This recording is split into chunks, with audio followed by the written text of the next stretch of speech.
I've been in that situation with plenty of different artists, and they're in jail, incarcerated for things that had nothing to do with music. And that's what I mean when I say, will they want to go through the work and deal with the low side of the business first, right? That grind. If you go to any successful artist, their best story, I promise you, is going to be the grind coming up. It's not when they're at the top. Right. It will not be. That's so superficial, in my opinion. Of course, we love having everything, right? But that's not satisfying as a human. What's satisfying is the challenges you face, grinding, building it up, going through the pitfalls and standing back up. You what is it, knock down 9, stand up 10? Facts. That is the satisfying part of building something and overcoming something, becoming successful. Because in the early stages, like I play Scrabble, which I realize is not terribly relatable to a lot of people out there. I play Scrabble too. You do? I haven't played in a long time. I was really, really good. I've gotten really into playing it on my phone because it's like a constant like. Do you play Scrabble or Word with Friends? Scrabble, because I don't like. You like the original rules. The Word with Friends has the bonuses in different places, and I don't like that. But okay, think about this. We're gonna have to play. I love that idea. Yeah. I'm gonna add you. yeah. I'll get it and we'll play. I'm telling you, I was really, really good in Scrabble. Okay, think about this. When you first go, the board is empty. You look at your rack, you got your letters to choose from. It's a fairly simple decision. By the end of the game, very complicated. Unbelievably complicated. There's so many different things you have to consider and blocking people, strategy. People, yes. And people say it's just a word game. Yeah. That's because you're not fucking smart. But it's because like it's really deeper. It's deeper than that if you're a real Scrabble player. Exactly. Yeah. But okay, if you think about that, like compared to being a rapper, coming up in the early days is easy. All you got to do is make a hot song or get noticed, whatever. But like by the time you have a couple years into the game, there's so many different incentives and different things that need to be considered that your decision making becomes almost like impossibly complex. So I'll give, since you brought it up, I have to give my boy BK his flowers because he came home from doing, I believe, 30 years. He was a genius at Scrabble. And I thought I could play Scrabble when I first meet, you know, we're back in the studio, we're sitting there and we got the Scrabble board in the studio and he's like, come on, let's play. And he tells me, you know, we put up $100 and we play for $100. And he said, I'm gonna beat you with 2 letters. So I double, I said, you do that, you got double. And he's sitting there just holding 2 tiles, every play. See, this is when I learned strategy. 2 tiles every play, and he was doing like I'm getting my words put together, trying to make 7-letter words. No, he's a monster. He's really his strategy. Again, 30 years. You're gonna learn. He learned how to. That's one of the things he learned, like as a master. Wow. In Scrabble, and it was 2 letters at a time, and he would block the board up, and if you don't know everything, all the variations, you're stuck. Wow. And at that time, I didn't know all of them, and I'm sitting there. I basically got to either change letters or pass. And he's just blocking the board 2 letters at a time. Wow, that's so fascinating. Yeah, shout out BK, man. Shout out BK. That's crazy. Damn. Okay.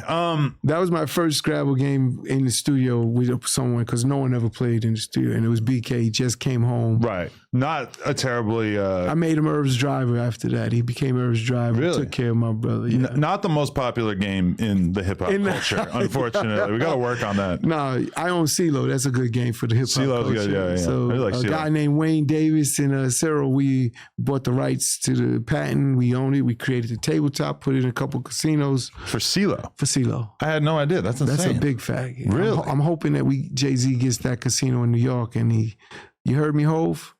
Hove, you heard me? I got CeeLo, boy. Let's go. That's incredible. Holy shit. Okay, it's been a few months, I guess, at this point. Has it been a year since Irv passed? No, February. Okay, February. Just a few months. So February 5th. What were this period of time where I'm assuming that you had at least some inkling that his condition was worsening in the lead up? What was that like? And what was it like when you finally realized that this person who, you know, and even I would just love to know like what role he really played in your life and to what extent you credit him for all of your accomplishments. Irv is my little brother. I raised her. He's 3 years younger. There wasn't anything I wasn't part of with Irv. As most big brothers, if I play basketball, Irv played basketball. If I play football, Irv played football. If I DJ'd, Irv DJ. So that progression was everything. My only thing as a big brother, I would never let Irv know the negative things that I was doing. He didn't know how I got my Mercedes Benz or my BMW or my motorcycle, my cable chains, and he just knew I had it. I would never want him to see that side of me, because I knew if I do it, he's gonna want to do it too. But Irv, as far as for me, what he did for me, his drive, his work ethic, it taught me so much. He wouldn't stop. He's relentless. See, that's fascinating because it's your little brother. So was there like a moment that you recall in which you sort of realized that he's him being your little brother, that Absolutely. He had so much to teach you as well? Well, it was, again, sometimes you don't look at it as like he's going to teach you. Sometimes you look at it like he's different. So you don't actually think you could do the things he's doing. And it was so I had just got some equipment, and Irv, I'm as a DJ, and I got the turntables and everything, and I would tell him, don't get on my shit when I'm not there, because I don't want niggas to rob us. We're from House, Queens. I don't want no one hearing the music and thinking they could come get something if I'm not home. Right. I'm walking back to the house, and I see Baby J. Shout out Baby J. That was Irv's protege, teaching him how to DJ. And I said, where you going? And he's walking down my driveway, and he's like, don't get mad, but Irv is in there with, DJing. This is the day. So I ripped the garage door open, and everyone in there freeze. They like, the deer in headlights. They like, oh shit, we fucked up. I said, I told you don't get on it. I said, you good now? You good? And he said, yeah. And let me see. And there's a picture I just posted with him, like DJing, he's behind the turntables. He used to do all types of tricks. And before there was AI, that was a disruption in the hip hop world. Like there was a period of time where that was like a very common skill set. And those were the earliest people that got kind of replaced by technology. So when I seen what he could do, I never DJ'd again. And I said, I made a commitment to just helping him that day.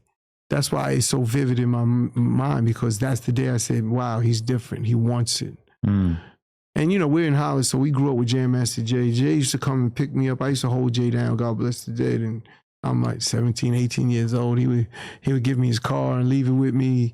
You know the movie Juice. Juice is about a gun. That's what Juice is. It's about the gun. And in those days, everyone didn't have a gun. I'm 57. I'll be 58 in a couple of days. July 4th, I'll be 57. 58, sorry. But in that era, most people in the hood didn't have a gun. And we was fighting, maybe you got a couple of dudes stabbing, but I had guns. I was one of the guys that they all came to come and get a gun if they needed it for whatever reason. So Jay used to pick me up. I used to be 18, 19 years old in clubs where you got to be 21. And he was introducing me to all these dudes and, all over the city. But he was also thinking Irv is amazing. He used to take all the Irv would start making mixtapes, taking his mixtapes, and Irv would get mad because he heard some records that might sound familiar that Run DMC was doing. And he was like, man, that's my shit. I'm like, don't get mad, we could do it. If the biggest, hottest rap group in the country is fucking with your shit, this like this, we got a chance, bro. And we just kept pushing. And Irv, I would just give him money to buy new equipment, whatever he needed. He found Mike Geronimo, and the rest is history. Really, Mike Geronimo, when you talk about that we jacked the box, that's when we was ordering the video. Yeah, that was the beginning of everything right there. And it just took off from there, never stopping. Did you experience the kind of thing where like you guys had this really like inventive entrepreneurial streak, but then that influenced everybody around you and in your neighborhood? Like, did you just immediately see so many people trying to basically follow in your footsteps? Yeah, for sure. In my neighborhood, I was a leader. Irv was a leader. So I always make jokes because when we was young, it was when they see Irv, that's Chris brother Irv. Then we get older and he's popping. It's, that's Irv brother Chris. And that's to me like the biggest satisfaction. If you haven't tried Everything 420 yet, you are missing out. From grinders and rigs to edibles and shrooms, they've got the biggest selection I've ever seen. It's like Amazon, but for smoking gear. Everything ships straight from Dallas, quick and discreet. Check them out. They've always got promos running, and use code NOJUMPER to save even more.